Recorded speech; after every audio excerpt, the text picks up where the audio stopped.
அழைக்கப்படாமல் தன்னை ஊழியனாக காண்பித்துக் கொள்ளுகிறவனை கண்டுபிடிப்பது எப்படி? புக் போட்டுருமா? சரி, சும்மா சொல்கிறேன். நான் சில வசனங்களை காண்பித்து நான் உங்களுக்கு ஜெபிக்க விரும்புகிறேன். மத்தேயு 23ஆம் அதிகாரம். சில காரியங்கள் தான் நீங்கள் வேதத்தை முழுவதும் வாசிக்கும் போது தான் நீங்கள் பார்த்தீங்கன்னா அவர்களை இனம் கண்டுகொள்ள முடியுமே ஒழிய லிஸ்ட் பண்ணி இப்படிலாம் இருந்தால் அப்படிலாம் சொல்ல முடியாது.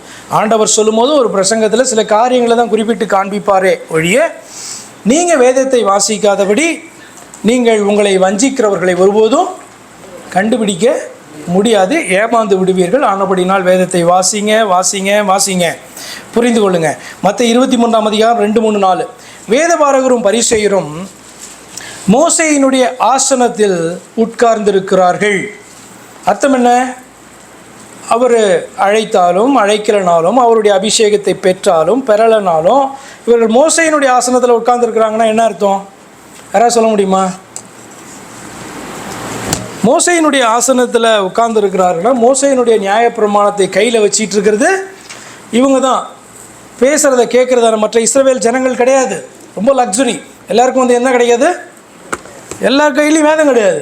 அப்போ இவர்கள் மோசேயினுடைய ஆகமத்தை கையில் வைத்திருக்கிறாங்க, மோசேயினுடைய ஆசனத்தில் உட்கார்ந்துருக்குறாங்க, மோசேயினுடைய அதிகாரத்தின்படி என்ன பண்ணுறாங்க? அந்த காரியத்தை என்ன பண்ணுறாங்க? வாசிக்கிறாங்க, சொல்கிறாங்க.